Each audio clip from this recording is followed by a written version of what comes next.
children. Today I am here to explain about the matter in detail. In your first chapter, you have studied about matter.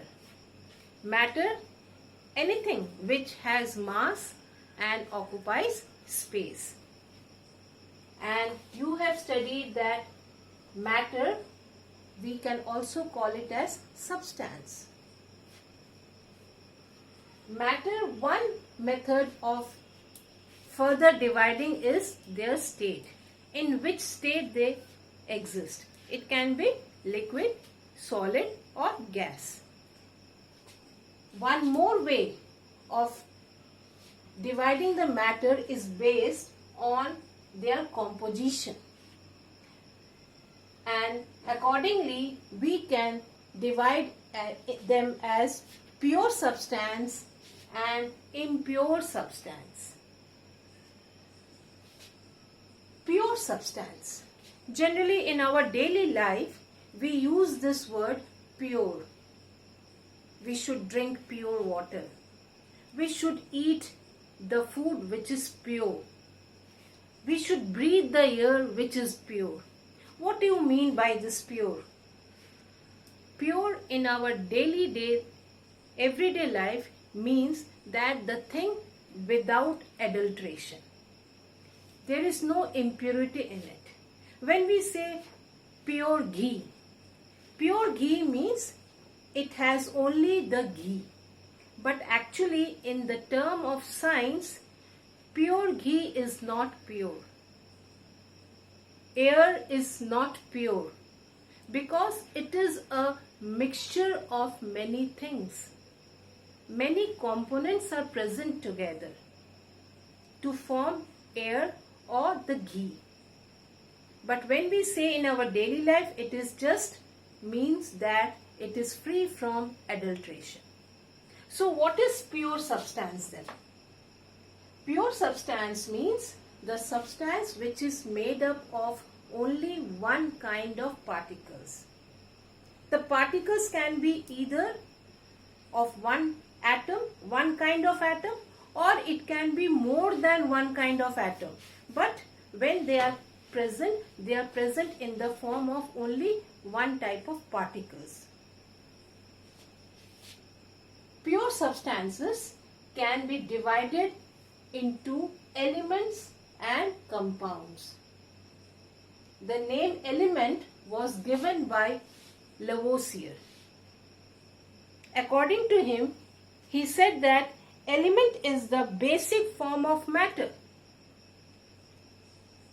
which cannot be further broken into simpler form by any physical means.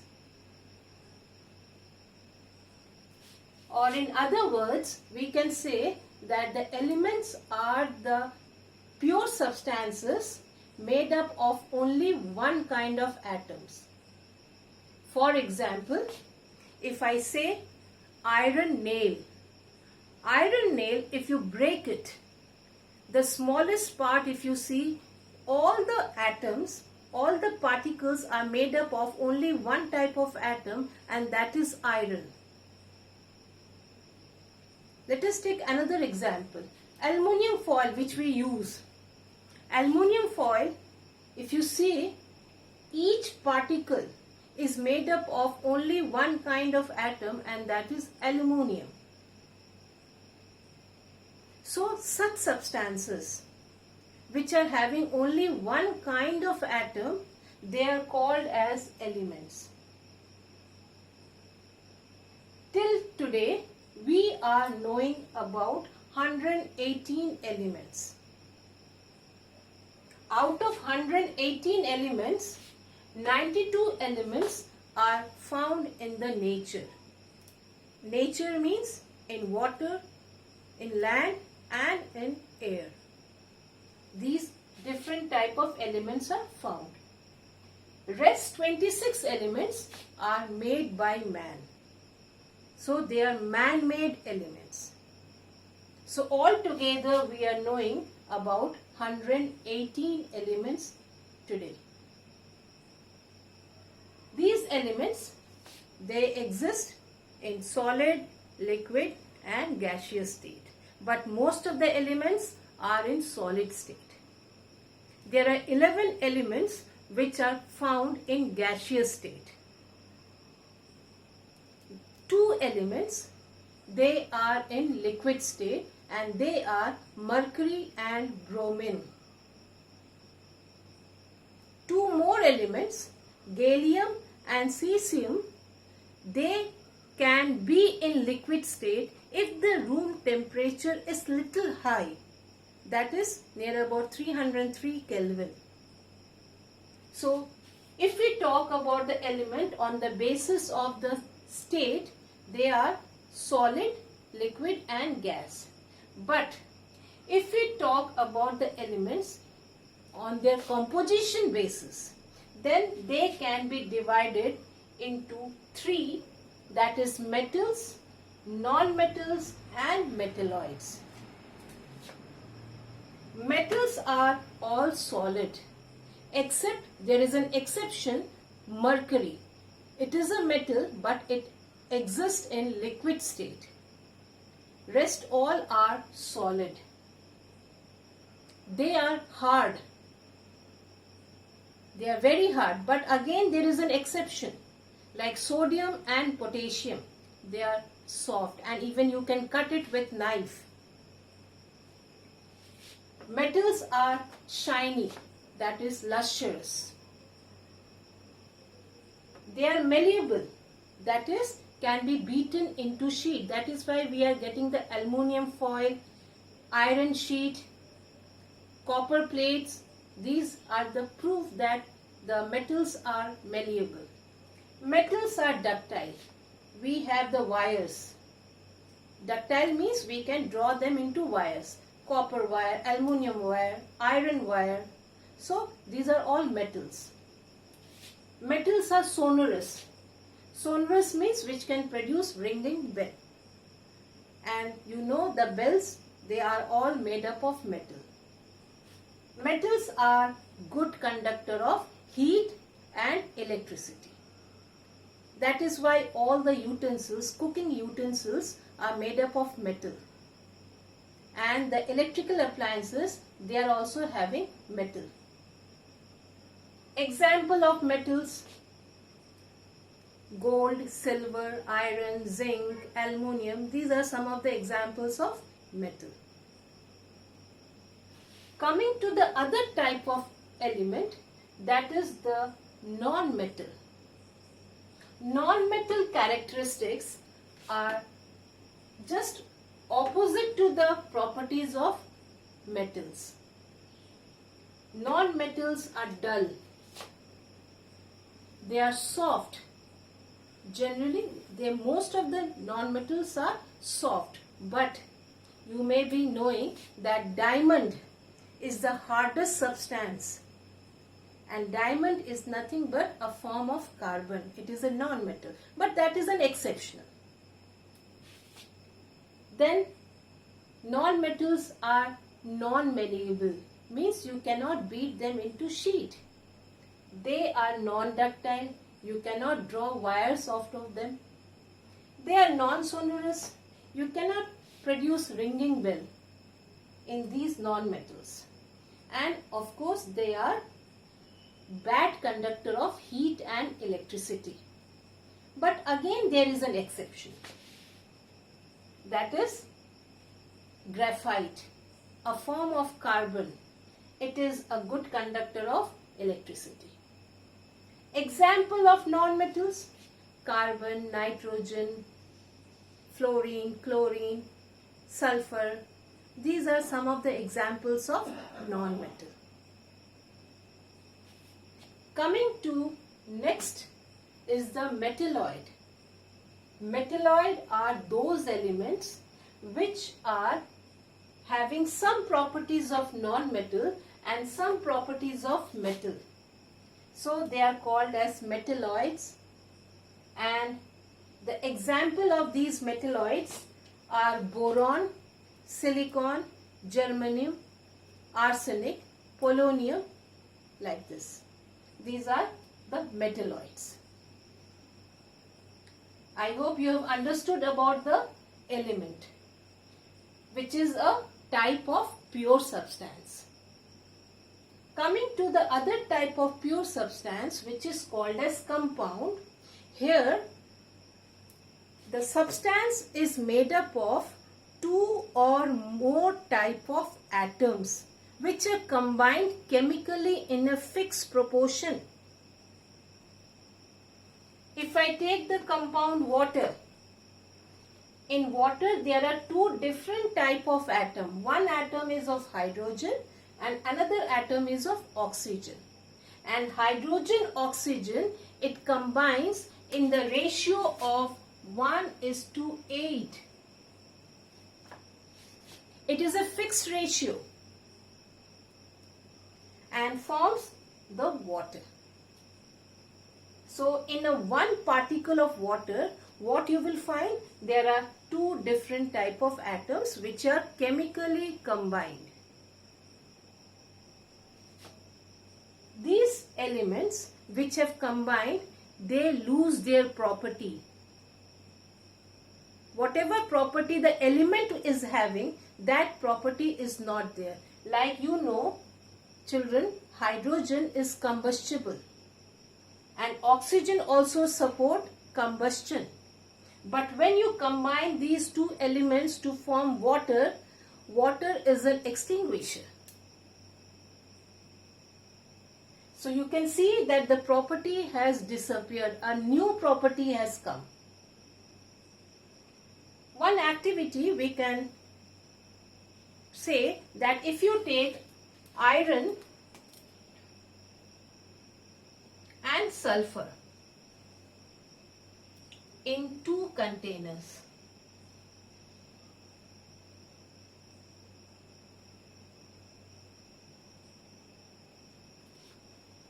okay, you have taken iron and sulfur mixed together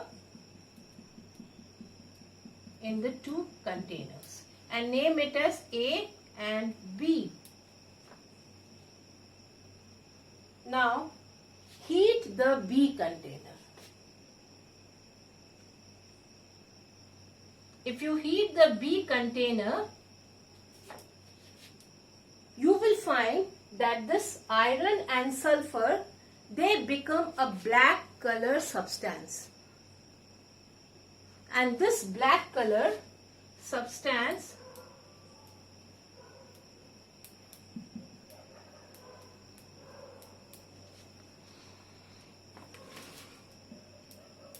it becomes black color substance after heating.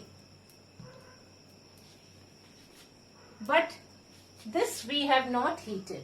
Okay. Now let us see that what has happened. This is also having iron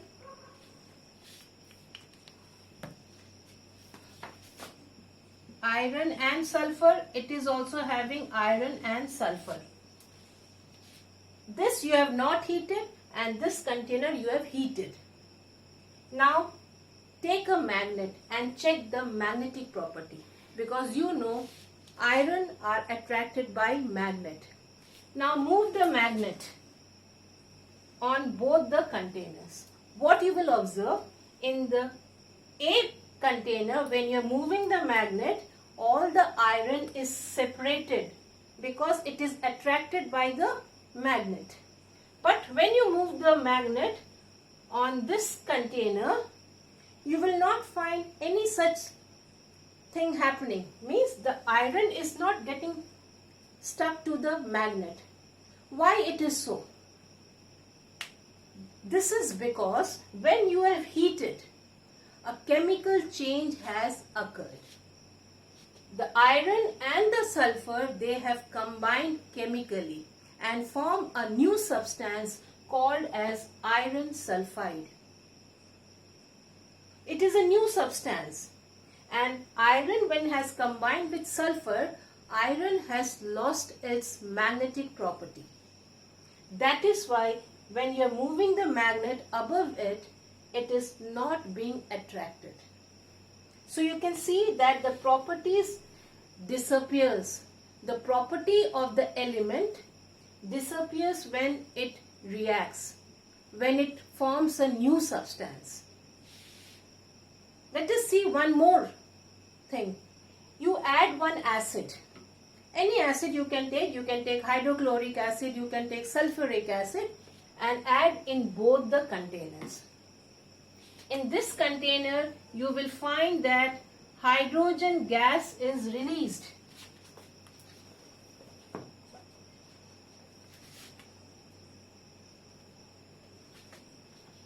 But we are not aware that what is this gas release. But a gas is released which is neither odor, it is not having any odor. Means odorless, no smell, colorless, no color. But there is a gas release. How will you know? You bring a burning splinter or a burning candle near this container and you will find it burns with a pop sound, which is a confirmation that it is hydrogen gas. And in the same way, if you put an acid here in this container, you will get a pungent smell of rotten egg. And that is the hydrogen sulfide gas released. So the original substance were in both the containers were same. Iron and sulfur. But after the chemical change, you can see that the properties have changed and new substance. Now you can see the differences. When you have not heated, it is a physical combination. Physically you have brought them close together, iron and sulfur. So here they have not lost their property. That is why the iron is attracted by the magnet, and when you add acid to this container, hydrogen gas is released. But when you are bringing about some chemical change, a new substance is formed and this new substance has new properties. That is why the iron, it has combined with sulfur and lost its magnetism, so the magnet is not able to separate the iron from the sulfur. And when you have added the acid, it has released hydrogen sulfide gas. So this is all about your compound. I hope this difference between element and compound is clear to you. So compound are the substances in which two or more atoms combine physically in a fixed ratio. Now when we talk about the next topic, that is the mixture. That is the impure substance. Impure substance means the composition of the substance is having different type of particles, and in any proportion it can be. It doesn't have any fixed proportion. In any proportion it is mixed.